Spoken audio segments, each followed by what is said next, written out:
নতুন প্রজন্ম এবং তাদের সমর্থকদের প্রত্যাশাকে সম্মান জানাতে হবে, তাদের আত্মত্যাগ আর প্রত্যাশাকে সম্মান জানিয়েই গড়তে হবে নতুন বাংলাদেশ। পূর্ব তিমুরের রাষ্ট্রপতির সাথে যৌথ সংবাদ সম্মেলনে একথা বলেছেন প্রধান উপদেষ্টা ডক্টর ইউনূস। এ সময় পূর্ব তিমুরের প্রেসিডেন্ট রামোস হোর্তা বাংলাদেশের প্রতিষ্ঠানগুলোকে তার দেশের বিনিয়োগের জন্য আমন্ত্রণ জানান। শ্রীলঙ্কা আবারও রপ্তানিতে শীর্ষে। তেজগাঁওয়ে প্রধান উপদেষ্টার কার্যালয়ে অন্তর্বর্তী সরকার প্রধান ডক্টর মোহাম্মদ ইউনূস ও পূর্ব তিমুরের রাষ্ট্রপতি রামোস হোর্তার যৌথ সংবাদ সম্মেলন।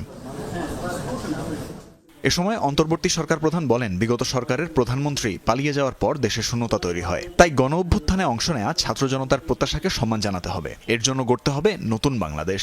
Leader of the previous government had to flee from the country, and there was a vacuum in the country. And finally, it was resolved by creating a new government headed by me. So we have to honor the expectations of the sacrifices made by the young generation and their supporters from the people by giving their lives and getting wounded in thousands. The aim is to create, as you mentioned, new Bangladesh.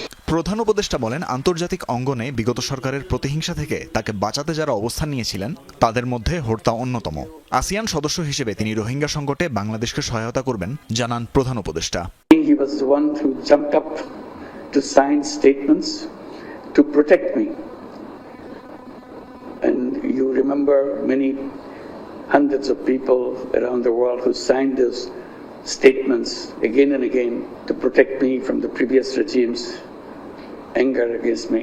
East Timor will be part of ASEAN very soon, and His Excellency has assured us as ASEAN member he will try his best to make sure ASEAN supports us in the Rohingya issues to restore Rohingyas back to Myanmar. So we discussed in details about how this can be achieved. এ সময় Ramos Horta বলেন, doctor Mohammad ইউনূসের মতো ব্যক্তির রাষ্ট্র পরিচালনায় আসা বাংলাদেশের জনগণের জন্য সৌভাগ্যের। বাংলাদেশের প্রতিষ্ঠানগুলোকে পূর্ব তিমুরে বিনিয়োগের আমন্ত্রণ জানান president Horta. The only person who is such respect in the world that can come to my mind is Mandela, John Kennedy, names that are easily recognizable. Mahatma Gandhi, Fidel Castro, Che Guevara. So Bangladesh are very fortunate to have such an unassuming, humble person leading this.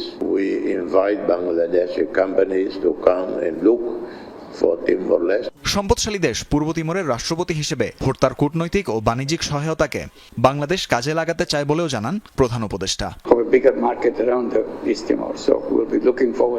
Tanvir মৌসুম, Jamuna news, Dhaka.